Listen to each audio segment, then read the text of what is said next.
Hello students, तो एक बार फिर से स्वागत है आप सभी बच्चों का हमारे यूट्यूब चैनल पे। आज हम करने जा रहे हैं फिर से एक और मैथ का मॉक टेस्ट, जिसको मैं आपको सॉल्व करवाने जा रहा हूं। और ये जो क्वेश्चंस है सारे के सारे मैं आपको साथ के साथ स्क्रीनशॉट भी लगा दूंगा कि कौन कौन से PYQs में से क्वेश्चन आए हुए थे। तो चलिए शुरू करते हैं। क्वेश्चन नंबर 1 की अगर हम बात करें तो सबसे पहला क्वेश्चन हमारे सामने लिखा है the average of 10 number is x। कहता है कि 10 नंबर का एवरेज क्या है, x है। तो यहाँ पर हम लिख लेंगे कि 10 नंबर का एवरेज x है, तो यहाँ पर लिख लो x है। ठीक है, एवरेज बोला है तो यहाँ पर एवरेज भी लिख लेते हैं, यानी कि कितने नंबर होगा, 10 नंबर होगा। ठीक है, and one of these number is 54। कह रहा है उसमें से एक नंबर क्या है, 54 है।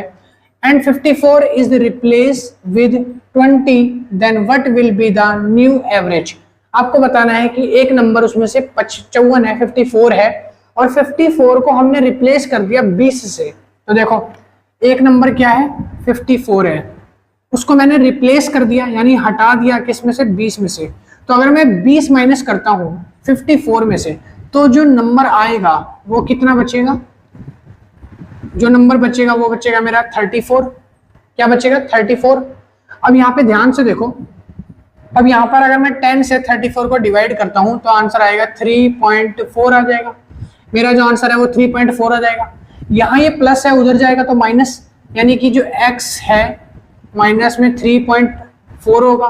तो ये है आपका आंसर। पहले क्वेश्चन का जो आंसर है ऑप्शन नंबर बी जो है वो करेक्ट हो जाएगा। ठीक है, समझ आया। चलते हैं क्वेश्चन नंबर 2 पे। कहता है कि क्वेश्चन नंबर 2 में एक फार्मर है, वो फेंस करवाना चाहता है एक ट्रायंगुलर फील्ड में, एक ट्रायंगुलर शेप में उसका एक फार्म है, उसमें वो क्या करवाना चाहता है, फेंसिंग कराना चाहता है फील्ड में। कहता है उसकी शेप दे रखी है 60 मीटर, 11 मीटर और 123 मीटर। अब एक बात बताओ, अगर मान लो ये ट्रायंगल है, इसके साइड में वो फेंसिंग करवाना चाहता है, तो फेंसिंग कहाँ करवाई जाएगी, फेंसिंग इस वाले पार्ट पे कराई जाएगी, है ना। और इस पार्ट को क्या बोला जाता है, पैरामीटर। क्या बोला जाता है, पेरीमीटर। अब ये हमारा क्या हो जाएगा, पेरीमीटर। और पेरीमीटर को निकालने के लिए आगे क्या बोला है कि फेंसिंग की जो कॉस्ट है वो दे रखी है 18 रुपए पर metre square, 18 rupees per metre. ठीक है, अगर मेरे को फेंसिंग की कॉस्ट कितनी दे रखी है, 18 दे रखी है, तो 18 अगर मैं इसका डिजिटल सम निकालूं तो कितना होता है, 9। और ये 9 से भाग भी हो जाएगा आराम से। और अगर ये 9 से भाग हो रहा है तो यानी कि जो मेरा आंसर होगा वो भी कहीं ना कहीं 9 से डिवाइड हो जाएगा, तो उसका भी डिजिटल सम निकाल लेंगे। तो हम क्या करेंगे, इन सारे इक्वेशन का डिजिटल सम निकाल के देखेंगे किसका सम 9 से भाग हो रहा है। तो इसको देखो, 5 6 7 8 9, 9 हो गया और ये 9 हो गया, तो यानी कि ये पूरी तरीके से कट जा रहा है। तो हम कह सकते हैं कि ये कट रहा है। 5000, तो ये तो नहीं कटेगा 9 से। 4 और ये हो गया 9, 8 और 2 हो गया 10, 10 4 14, 14 तो नहीं कटेगा, यानी ये नहीं कट सकता। 5 5 10 और 11 12 13, 13 भी नहीं कटेगा। तो यानी हमारे पास सिर्फ एक आंसर आया है डिजिटल सम से, कौन सा, ऑप्शन नंबर ए, यानी इसका आंसर है ऑप्शन नंबर ए। तो आप इस तरीके से भी निकाल सकते हो क्वेश्चन, यानी आप 9 के सम से लेकर आप पेरीमीटर का क्वेश्चन निकाल सकते हो बिना किसी सॉल्व करे। ठीक है, समझ में आया। चलिए क्वेश्चन नंबर सी पे आ जाओ, थर्ड पे। If 2a is equal to 3, देखो 2 की पावर a है बराबर है 3 की पावर b के, और बराबर है ये 6 माइनस c के। तो find the value of this. अगर ऐसे न्यूमेरिकल आ जाते हैं ना, ये बहुत इंपॉर्टेंट क्वेश्चन है, ये क्वेश्चन बहुत इंपॉर्टेंट आया हुआ है। ठीक है, अगर ऐसे क्वेश्चन आ जाते हैं ना PYQ में, तो फिर आपको सॉल्व करने का एक छोटा सा शॉर्टकट सा फॉर्मूला बताता हूँ वो क्या होता है। देखो a की पावर a लिखा है, तो मैं यहाँ पर लिख सकता हूँ, अगर 2 की पावर a है तो a को ऊपर में ये लिख सकता हूँ 1/a। 3 की पावर क्या है, b है, यानी 3 की पावर को मैं ऐसे लिख सकता हूँ, क्या लिख सकता हूँ, 1/b। ठीक है, c दे रखा है यहाँ पर माइनस का, c माइनस का है, और इधर जाएगा तो क्या हो जाएगा, प्लस हो जाएगा, तो यानी कि 1/c ये लिख सकता हूँ। अगर मैं इनको सॉल्व कर दूं, अगर मैं इनको सॉल्व कर दूं तो क्या आ जाएगा, इन तीनों का एलसीएम ले लूं, ऊपर से डिवाइड मल्टीप्लाई कर दूं, तो आंसर लेके क्या हो जाएगा लास्ट में, 0। तो आपका इसका जो ऑप्शन होगा वो कहीं ना कहीं क्या हो जाएगा, 0। तो ऑप्शन नंबर डी जो है वो आपका करेक्ट आंसर हो जाएगा। ठीक है, चलते हैं क्वेश्चन नंबर 4 की तरफ। कहता है इफ sec 4 थीटा माइनस में tan की 4 थीटा इज इक्वल टू 11 होता है, तो find the value of sin theta plus cosec theta. आपको इसकी वैल्यू निकालनी है।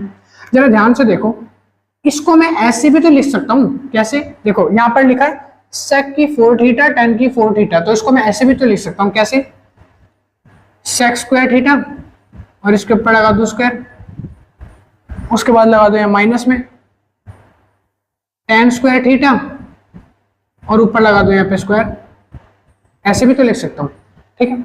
अब यहाँ पे स्क्वायर स्क्वायर आ रहा है तो स्क्वायर ले लेते हैं, यानी कि मैं कह सकता हूँ कि सेक स्क्वायर थीटा माइनस में tan square theta is equal to, मेरे को क्या दे रखा है, 11 दे रखा है। इसकी वैल्यू क्या दे रखी है, 11 दे रखी है। आपने एक फॉर्मूला पढ़ा होगा, सेक स्क्वायर थीटा जो है वो क्या होता है, सेक स्क्वायर थीटा क्या होता है। तो सेक स्क्वायर थीटा का फॉर्मूला मैं यहाँ पे लिख दे रहा हूँ, अगर आपको याद नहीं है तो मैं बता दूं, 1 प्लस में tan स्क्वायर थीटा हो जाता है।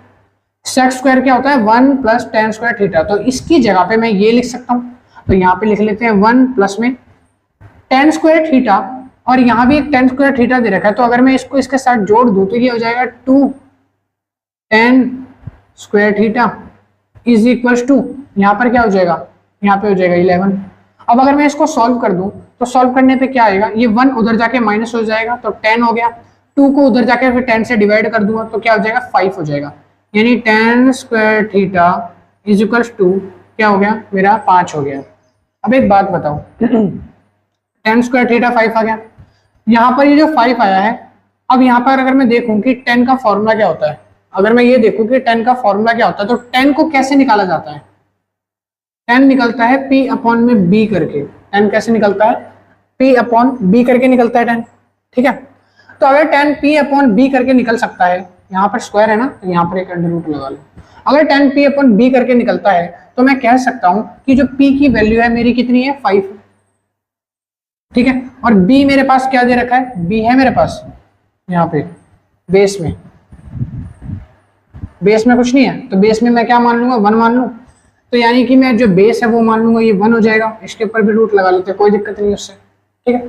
तो अगर ये मेरा 5 है और ये मेरा 1 है, तो मेरा जो बेस है वो 1 आ रहा है। तो यहाँ पर मेरे को ये बताओ, इसके ऊपर रूट रहने दो, यहाँ 1 रख लो, सिर्फ 1 रख लो, ठीक। देखो मेरा p जो है वो आ रहा है 5 और जो मेरा बेस है वो आ रहा है 1। तो अगर मैं इसका h निकालता हूँ तो h क्या होता है, h निकालने का तरीका होता है p स्क्वायर प्लस में b का स्क्वायर। तो p का स्क्वायर और b का स्क्वायर जब मैं करूंगा तो यहाँ पे दोनों को मिलके क्या हो जाएगा, 6 हो जाएगा। तो यानी मैं कह सकता हूँ यहाँ पर जो मेरा 6 है वो क्या आ जाएगा, जो मेरा 6 है वो क्या आ जाएगा, h मेरा 6 आ गया, चाहे रूट लगा लो, ठीक है, या फिर बिना रूट के कर लो, ठीक है, हटा लो भाई रूट लो, ठीक है। अब यहाँ पे 6 आ गया। अब यहाँ पर देखो आपको सारी वैल्यू मिल चुकी है, p मिल चुका है, b मिल चुका है और h मिल चुका है। अब यहाँ से आप क्वेश्चन को आराम से सॉल्व कर सकते हो। मुझे क्या निकालना है, मुझे निकालना है साइन थीटा। साइन थीटा की वैल्यू p अपॉन में h होती है। तो p की वैल्यू क्या दे रखी थी, p की वैल्यू 5 है, h की वैल्यू 6 है। तो यानी मैं कह सकता हूँ 5 अपॉन में 6। कोसेक का क्या होता है, हमारा कोसेक होता है साइन कोस्टेन कोसेक। तो ये होता है h अपॉन में p, यानी इसका उल्टा हो जाएगा, तो यहाँ p हो जाएगा 6 अपॉन में 5, ठीक है। अगर मैं इसके फ्रैक्शन को सॉल्व कर दूं, तो यहाँ पर अंडर रूट जो था, अगर मैं यहाँ पे अंडर रूट लगाऊंगा, ठीक है, ऐसे अंडर रूट अगर मैं सब पे लगा दूंगा, यहाँ पे भी, वो तो मैंने आपको समझाने के लिए हटा दिया था, मगर अगर मैं अंडर रूट लगा दूंगा तो यहाँ पर देखो वैल्यू क्या हो जाएगी। अगर मैं इन दोनों का एलसीएम लेता हूँ तो नीचे क्या आ जाएगा, 30 आ जाएगा, अंडर रूट में 30, ऊपर क्या हो जाएगा, रूट से रूट जब कैंसिल हो जाएगा मल्टीप्लाई होके, तो 5 जमा 6 11 हो जाएगा, 11 हो जाएगा।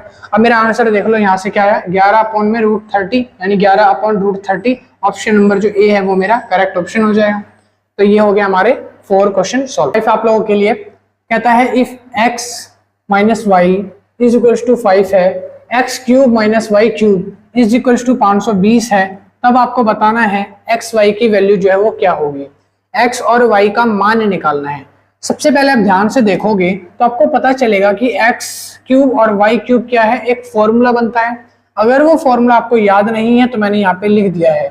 X cube minus y cube क्या होता है, एक्स माइनस वाई ब्रैकेट में एक्स माइनस वाई का स्क्वायर प्लस में 3xy, ये होता है हमारा फॉर्मूला। अब यही फॉर्मूला इसमें पुट करेंगे और आंसर आपका निकल जाएगा। जरा ध्यान से देखो, x माइनस वाई की वैल्यू मुझे दे रखी है, कितना 5 दे रखी है, तो मैं x माइनस वाई की जगह पे लिख लेता हूँ 5, ठीक है। फिर उसके बाद यहाँ पर लिखा है ब्रैकेट में x माइनस वाई का स्क्वायर, x माइनस वाई का स्क्वायर यानी कि मैं कह सकता हूँ कि 5 का स्क्वायर हो जाएगा 25, ठीक है।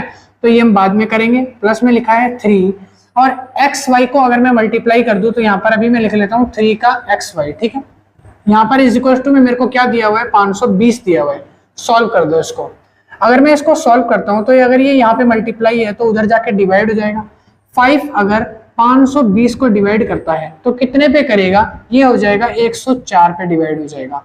अब ये 104 आ गया, 5 का स्क्वायर कितना होता है, तो ये हो जाता है 25, और 25 जो है उस साइड जाएगा और 104 को ये क्या कर देगा, डिवाइड कर देगा, यानी 25 यहाँ से हट जाएगा और इसके नीचे जाके सॉरी ये यहाँ पर प्लस था उधर जाके माइनस कर देगा 25, तो कितना बचेगा 79 बच जाएगा। जरा माइनस करके देख लो, 11 14 हो जाएगा, 14 में से 5 गए 9 और ये बचेगा आपका 7, ठीक है। अब यहाँ पर 3xy की वैल्यू जो है वो आपके सामने आ जाएगी 79, और यहाँ पर नीचे अपॉन में कितना आ जाएगा, 3 आ जाएगा, यहाँ से हट के 3 नीचे आ जाएगा। अब आपका ऑप्शन नंबर कौन सा है, ऑप्शन नंबर ए जो है वो आपका करेक्ट ऑप्शन हो जाएगा, 79 अपॉन में 3, ठीक है। अगला क्वेश्चन की तरफ चलते हैं। Find the value of cot theta plus cos theta minus में 1, फिर लिखा है cot theta minus cosec theta plus में 1, ठीक है। ये cos नहीं है, cosec है, सॉरी।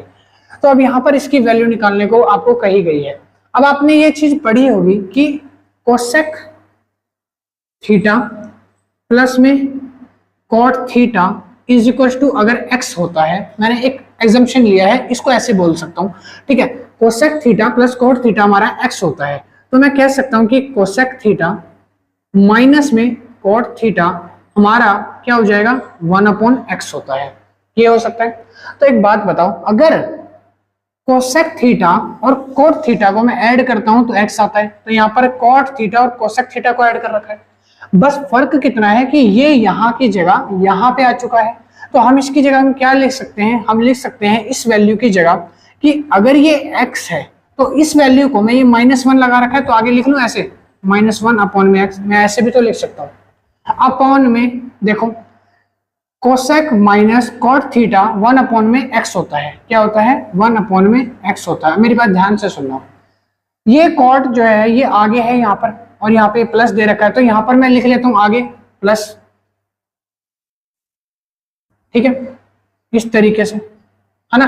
अब आप ध्यान से देखो, अगर मैं इसको सॉल्व करूंगा, ठीक है, अगर मैं इसको सॉल्व करूंगा या फिर अगर मैं इसको काट के यहीं पे खत्म करने की कोशिश करता हूं तो यहाँ पर मैं इससे इसको काट सकता हूं, या फिर आप कह सकते हो इसके नीचे कुछ नहीं है, 1 है तो आप एलसीएम ले लो, और जब आप इसका एलसीएम लेके इसको सॉल्व करोगे तो यहाँ पे आ जाएगा -1 प्लस में x अपॉन में x, ऐसे वैल्यू आ जाएगी।